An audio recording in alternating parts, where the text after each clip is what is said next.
Hello दोस्तों, नमस्कार। GS with Ratnesh में आप सभी का स्वागत है।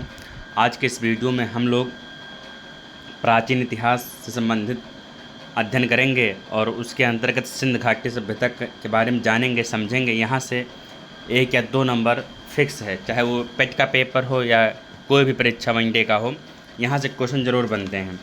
तो हम सबसे पहले समझेंगे सिंध घाटी सभ्यता के बारे में।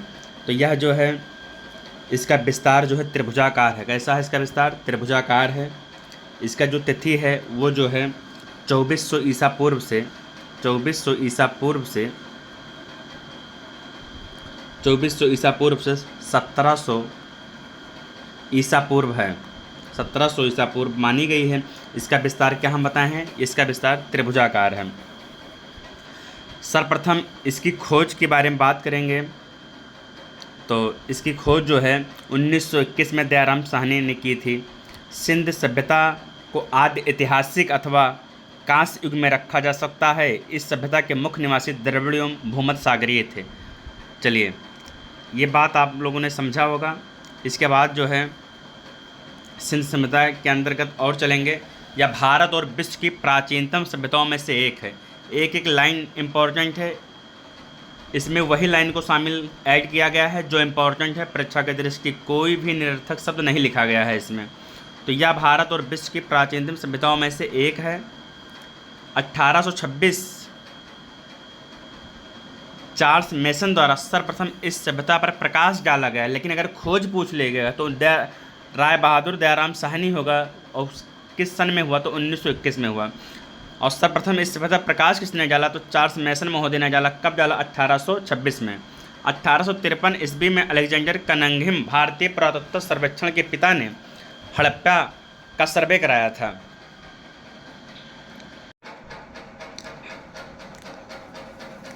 सिंध घाटी सभ्यता का नाम जॉन मार्शल ने दिया। किसने दिया? जॉन मार्शल ने दिया।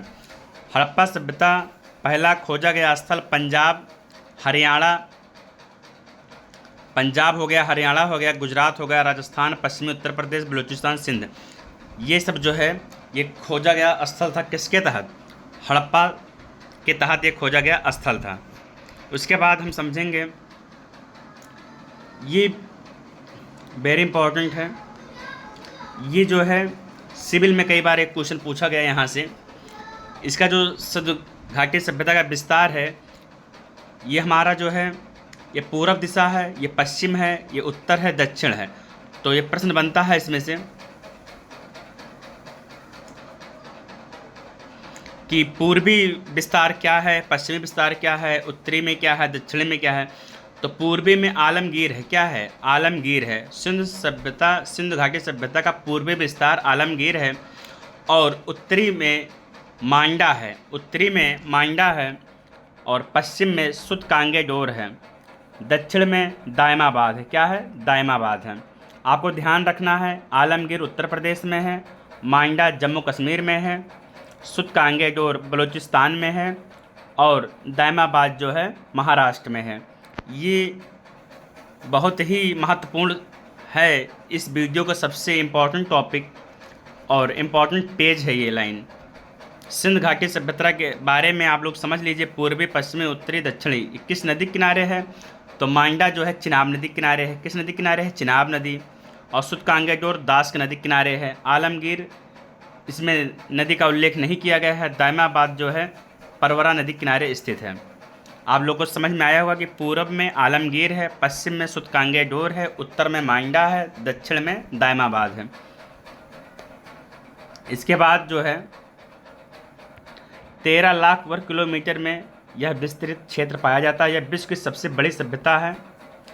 यह भारत, पाकिस्तान और अफगानिस्तान में फैली हुई है। यह एक प्रकार का कांस्य युगीन सभ्यता है। हम सब क्लास शुरू होने से पहले ही हम बता दिए थे कि यह सभ्यता कैसी है, कांस्य युगीन सभ्यता है। उसके बाद जो है नहर के बारे में समझेंगे हम। नहरें जो है सुटगई अफगानिस्तान में जलाशय धोलावीरा तांबा के औजार कटाई के लिए उपयोग में लाई जाती थी। इसके बाद जो कृषि व्यवस्था के बारे में अध्ययन करेंगे कि उस समय कृषि व्यवस्था का क्या प्रभाव था और क्या उपयोग था। तो गेहूँ, ज्वार, मटर, सरसों आदि के साक्ष्य मिलते हैं किसके? हड़प्पा घाटी सभ्यता से जो है गेहूँ, ज्वार, मटर, सरसों आदि के साक्ष्य मिलते हैं। खेत जोतने का हल कालीबंगा से मिला, वेरी इंपॉर्टेंट। कहाँ से मिला? खेत जोतने का साक्ष्य कहाँ से मिला? कालीबंगा से मिला। ये गबरबंद नाला का प्रयोग करते थे जल एकत्रित करने के लिए। जल एकत्रित करने के लिए किसका प्रयोग करते थे? तो गबरबंद। चावल के साक्ष्य लोथल गुजरात से मिले हैं। कई बार पेपर में पूछा हुआ क्वेश्चन है, चावल के साक्ष्य कहाँ से मिले? तो लोथल गुजरात में मिले। सिंध घाटी सभ्यता के लोग कपास की खेती करने वाले प्रथम थे, वेरी इंपॉर्टेंट क्वेश्चन है। सिंध घाटी सभ्यता के लोग कपास की खेती करने वाले प्रथम थे। भैंस, बकरी, भेड़, सुअर, गधे के साक्ष्य मिलते हैं सिंध घाटी सभ्यता से। इसके बाद जो है घोड़े का साक्ष्य कहाँ से मिला? तो घोड़े का साक्ष्य सुतकांगे डोर से मिला। नगर नियोजन के बारे में समझेंगे, स्टार लगा लीजिए। हड़प्पा सभ्यता की सबसे पहली अनोखी विशेषता क्या थी? तो शहरी केंद्रों का विकास था। शहरी केंद्रों का विकास था। शहरी केंद्रों का विकास था। इसके बाद जो है गढ़ और निचला शहर के बारे में समझेंगे।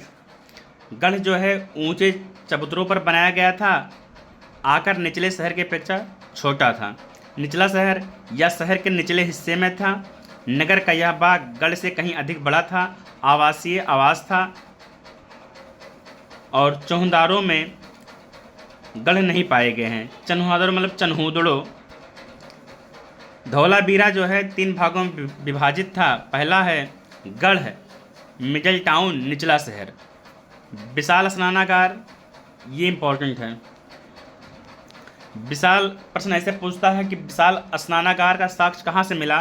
तो मोहनजोदड़ो से मिला। और मोहनजोदड़ो का अर्थ होता है मृतकों का टीला। मृतकों का टीला। कई बार ये भी वीडियो का पेपर हुआ था, उसमें पूछा था कि मोहनजोदड़ो का अर्थ क्या होता है? तो मृतकों का टीला होता है। यह गढ़ स्थित में होता है। विशाल जो स्नानागार है मोहनजोदड़ो में स्थित है। इसका निर्माण जो है पक्की ईंटों से किया गया है, जो आपके सामने फिगर बना हुआ है, इसमें चित्र भी दर्शाया गया है। यह आयताकार में बना हुआ, तो आपके सामने रिजल्ट है, देख लीजिए विशाल स्नानागार का चित्र कैसे है। आयताकार में बना हुआ है भैया। 11.88 मीटर लंबा है और चौड़ा कितना है? 7 मीटर चौड़ा है। तो विशाल स्नानागार की लंबाई आयताकार में बना है और लंबा कितना है? 11.88 और चौड़ा कितना है? 7 मीटर चौड़ा है। मोर्टार और जिप्सम का उपयोग करके जलरोधी रूप में बनाया गया है। तो हम विशाल स्नानागार के बारे में समझे, कहाँ से लिया गया है, इसकी लंबाई चौड़ाई कितनी है। अब जो है कैसे बना, अब हम समझेंगे विशाल अन्नागार के बारे में। सभी चीज़ें जो हैं इम्पॉर्टेंट हैं, उतना ही इसमें ऐड किया गया है जितना आपके लिए ज़रूरत की चीज़ है। मोहनजोदड़ो में यह भी पाया जाता है। तो विशाल स्नानागार और विशाल अन्नागार कहाँ पाया जाता है? मोहनजोदड़ो में। अन्न की कोठरी भी से कहा जाता है विशाल मोहनजोदड़ो को। हड़प्पा का अन्नागार 12 अन्नागार पाए गए थे। 6 अन्नागार की 2 पंक्तियां हैं। एक आपको ये सामने देख लीजिए, फिगर आप देखते चलिए, फिगर से ज़्यादा समझ में आएगा।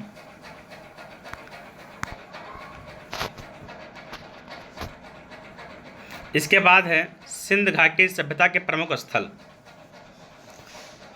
पहले हम हड़प्पा के बारे में समझे हैं, तो अब साक्ष्य ऐसे नोट्स बना लीजिए कि जो है इसकी खोज 1921 में दयाराम सैनी के द्वारा हुआ। किस नदी किनारे है? रावी नदी किनारे है। वर्तमान पहले जो है यह भाग पंजाब में था, अब वर्तमान पाकिस्तान में है। यहाँ से जो साक्ष्य क्या है? तो 12 अन्नागारें हैं, 6 पंक्ति में। अन्न भंडार पाया जाता है। कांसे से बना खिलौना गाड़ी और गरुड़ चित्र मुद्रा। इसके बाद मछुआरे का चित्र भी मिला है, कांस्य दर्पण भी मिला है। इसकी जो है विशेषताएं क्या है वो समझेंगे हम। कृषि, पशुपालन, नगर नियोजन, जल निकासी, घरेलू वास्तुकला, सामाजिक अंतरों पर नज़र रखना, शिल्प उत्पादन, व्यापार वाणिज्य, धार्मिक अभ्यास, मोहर लिपि बाग। आप लोग फिर से पढ़िए हड़प्पा की जो है विशेषताएं क्या क्या थी। तो कृषि, पशुपालन, नगर नियोजन, जल निकासी, घरेलू वास्तुकला, सामाजिक अंतरों पर नज़र रखना, शिल्प उत्पादन, व्यापार वाणिज्य, धार्मिक अभ्यास, मोहर लिपि बाग।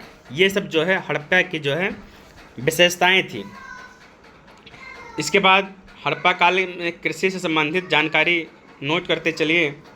यहाँ की प्रमुख फसलें गेहूँ और जौ था। और अगर पहला फसल पूछे तो गेहूँ और जौ ही पहला जो है खोज हुआ था।